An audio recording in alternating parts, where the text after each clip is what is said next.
Olá, internautas. Dentro do programa Profissão Encantar, no quadro Você é Top, nós convidamos hoje um amigo, grande profissional e um nome muito respeitado na área de quadrinhos, que é o Jal, José Alberto Lovetro, né? Jal, muito obrigado pela tua presença aqui. Eu é que agradeço e toda essa audiência que você tem, todo esse pessoal que está aí no YouTube. O que é legal é que você pode assistir na hora que você quiser, inclusive, né? Quer dizer, é o futuro, vai ser esse para a televisão também. E você é um dos pioneiros nessa área de trabalhar com YouTube e tudo mais. Há muitos anos trabalhando com isso, né, Kendi? Perfeito. Ah, bom.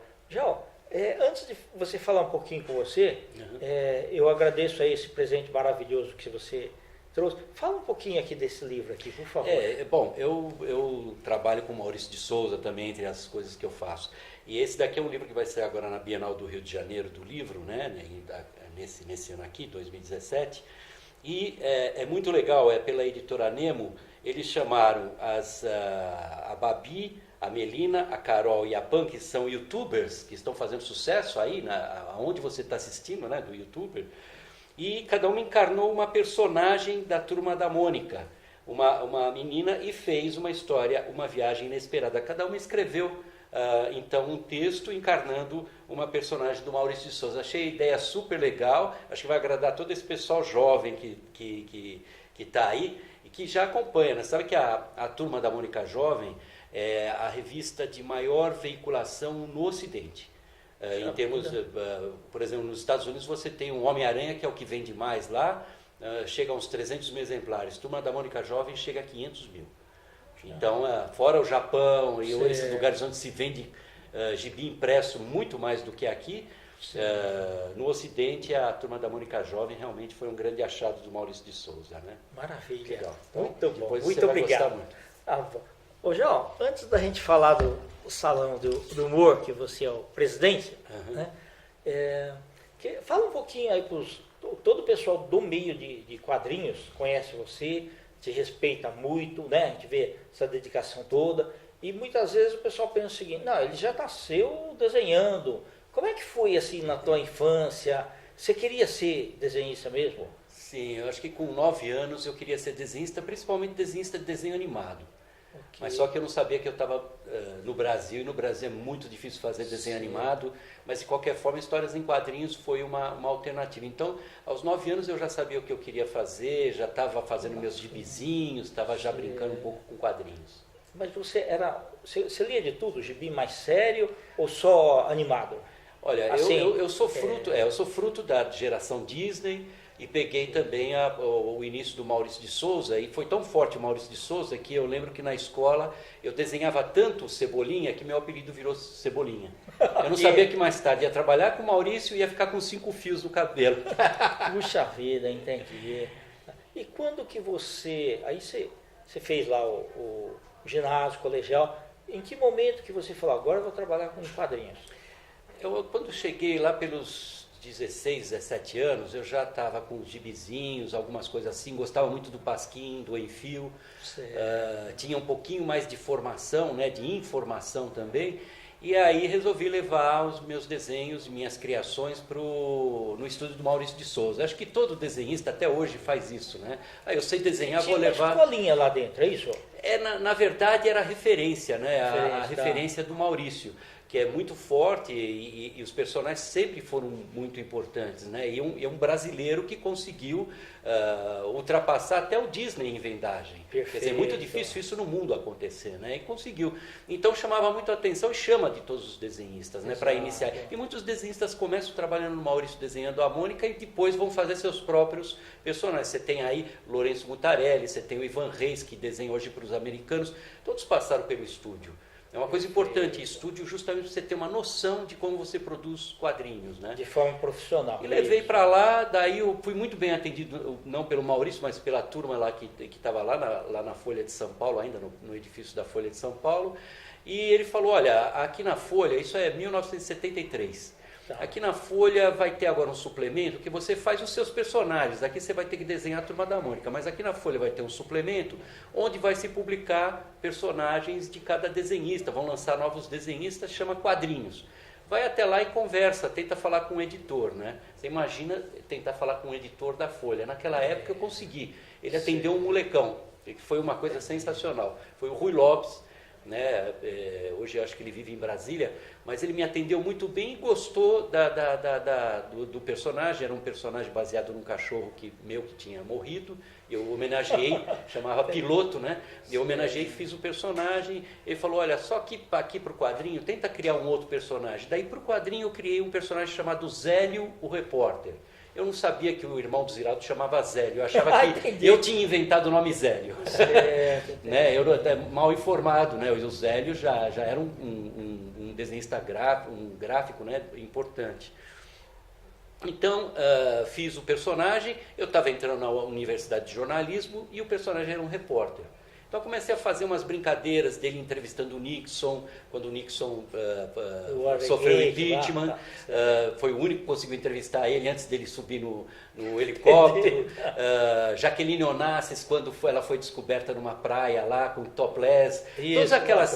Veneza, que veio a notícia de que Veneza estava afundando 1 centímetro por ano, então ele foi descobrir por que estava acontecendo isso. Então, ele virou um repórter que ia atrás dos assuntos que eram da época, né?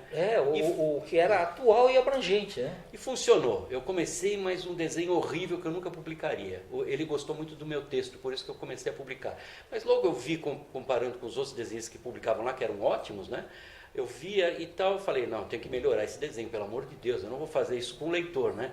Então fui melhorando rapidamente o meu desenho e fui um dos maiores que produziram lá nesse suplemento quadrinho, e foi o meu início. Logo em seguida, eu trabalhei muito com a colônia japonesa aí como jornalista e como desenhista na revista Arigato, foi o meu início, né? Lá na Liberdade Lá mesmo. na Liberdade, Jornal Paulista, e foi uma experiência sensacional que até hoje reflete. Colegas que estavam lá também, hoje estão em vários veículos. Você conheceu um pouco da cultura japonesa também? Olha, bastante. Aprendeu a comer sushi? Me deu uma estabilidade, porque o japonês tem uma filosofia muito legal, que você tem os seus pés e você tem as nuvens. Nunca fique com o pé em cima das nuvens, tem que estar abaixo das nuvens. Você não pode ficar sonhando tanto que você perde a realidade. Para você realizar as coisas, você tem que ter o pé no chão com os olhos nas nuvens, né? Então, isso foi muito bom para eu pensar nas coisas que eu estava fazendo e não ficar viajando na maionese, né? E aí, também tive com essa visão, eu fui chamado para trabalhar na TV Tupi, que hoje está com o Silvio Santos, né? O Silvio Santos que comprou o espólio da TV Tupi em 1980.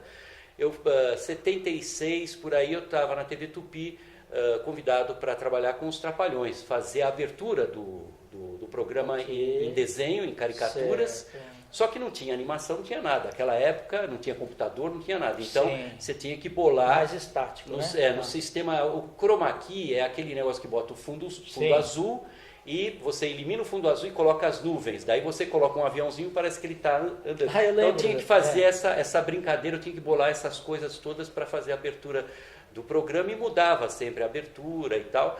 E lá na Tupi também conheci várias outras pessoas, trabalhei com a Ana Maria Braga, e comecei a fazer essas coisas. Então, o início para qualquer desenhista é você estar bem de olho no que está acontecendo, bem informado. A informação é tudo, você tem poder se você tem informação. Com informação você cria a formação. Isso daí na área educativa é importante, você tem que ter informação para realizar a formação das pessoas, né? Então, basicamente, para quem quer ser desenhista, tem que fazer isso. Depois, acabei virando presidente da Associação dos Cartunistas do Brasil, que é uma associação de voluntariado, a gente cede nosso trabalho de graça em prol dos desenhistas brasileiros, e atuo até hoje, porque ninguém quer pegar esse trabalho, né? Mas com grande prazer eu faço, porque agora, nesse momento, Kendi, as histórias em quadrinhos estão assumindo o seu poder. E nós estamos para lançar, eu e a professora Sônia Luiten, que você bem conhece também, ela criou o curso de quadrinhos na ECA, Escola de Comunicações e Artes da USP, nos anos 70. E depois ela foi dar aulas durante 7 anos no Japão, nas universidades japonesas, mais 7 anos na Europa. É uma personalidade importantíssima. O livro dela sobre mangá é o principal que nós temos. Copiado em outros países, inclusive, porque ela foi na essência daqueles 7 anos que ela ficou no Japão. Me juntei com ela e a gente está para lançar nosso livro chamado Efeito HQ. O Efeito HQ, o que é? Existem vários livros que estão aí na praça que explicam um pouco como utilizar quadrinho na sala de aula, mas faltava um livro mais prático, uma coisa mais prática. Então, a gente resolveu fazer esse livro com coisas bem práticas para o professor e realmente baseado em uma experiência de anos que a gente tem em escolas e tudo mais, onde chegamos à seguinte conclusão. Aplicando essa linguagem dos quadrinhos e humor gráfico na sala de aula, você consegue evoluir todas as crianças ou jovens no mínimo 10%. 10% é o bom aluno. Sim. O aluno que dorme na sala de aula, que não se interessa e tudo mais, esse é 100%. Porque você trabalha com uma linguagem que é perfeita para trabalhar com os alunos. O professor também vai arrefecer até a violência com isso daí. Isso está tudo provado no livro que a gente vai soltar e vai ser gratuito, vai ser na internet. Puxa, maravilha. Ô João, fala um pouquinho sobre o HQ Mix. Pois é, eu e o Gualberto Costa, a gente fomos convidados, né, para trabalhar na TV Gazeta, no TV Mix, ano de 1988, né, TV Mix, que foi uma experiência muito legal e de lá surgiram as pessoas que trabalharam lá, se projetaram todos, né, quer dizer, foi um negócio super legal, inclusive o Serginho Groisman. A gente falava sobre quadrinhos, assim, o quadro como você costuma sempre fazer também no seu trabalho, falando de quadrinhos ao vivo. Sim. A gente entrava no TV Mix 4, que era o Serginho Groisman, e no TV Mix 2, que era, porque tinha 4 TV Mix dentro da programação. Era uma espécie de MTV, né, só que com menos música e mais quadros, assim, onde surgiram os abelhas, que eram aqueles repórteres que filmavam e tudo mais, e a gente falava de quadrinhos com o Serginho. Daí surgiu a ideia naquela época, falou, pô, eu não tenho uma premiação aqui de tudo que existe. A gente tinha criado o prêmio Angelo Agostini na associação, que é um prêmio para os brasileiros de quadrinhos, que existe até hoje, o prêmio Angelo Agostini. E quando a gente criou a Associação Nacional, porque aquela era a associação só de São Paulo, para poder trabalhar melhor o quadrinho no país, falamos, bom, tem que ter um prêmio que vá além do quadrinho, tudo que é publicado no Brasil, para se equivaler um pouco aos prêmios internacionais e fazer, a partir disso, os internacionais começarem a olhar também mais para o mercado brasileiro e a gente fortalecer todos os lados. Então, a Associação dos Cartunistas foi criada naquela época para você poder fazer, inclusive, a votação de diversos estados, né? A votação dos melhores. Né? Não, e é maravilhoso o prêmio HQ Mix. Ano que vem completa 30 anos. Né? Puxa vida. Ô João, levanta aquele cartaz bonito ali, ó, e fala que agora você é o presidente do Salão de Humor de Piracicaba. Na verdade, é a segunda vez que eu sou presidente. A gente sempre esteve junto ao salão, porque ele surgiu, já esse é o 44º salão, surgiu na época da ditadura. Esse daqui é o cartaz do Luiz G., que foi presidente do salão também. Ele fez uma brincadeira aqui com os lápis, transformando num rosto, né? Okay. E esse ano vai acontecer agora no dia 26 de agosto, né?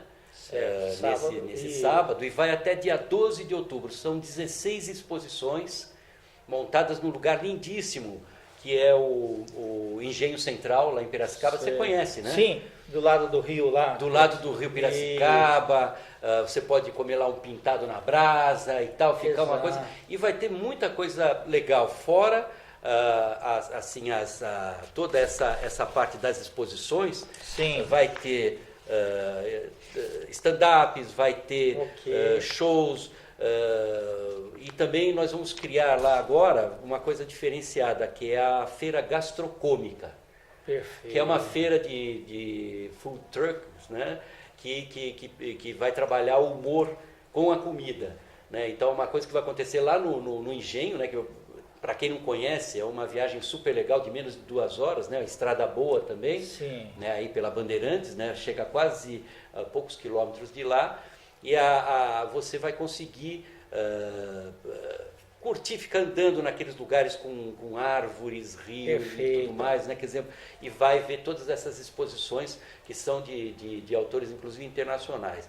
Nesse ano, estão convidando o Moulatier, ele já está aqui, o Jean Moulatier, é um dos primeiros caricaturistas franceses que fizeram capa do Time.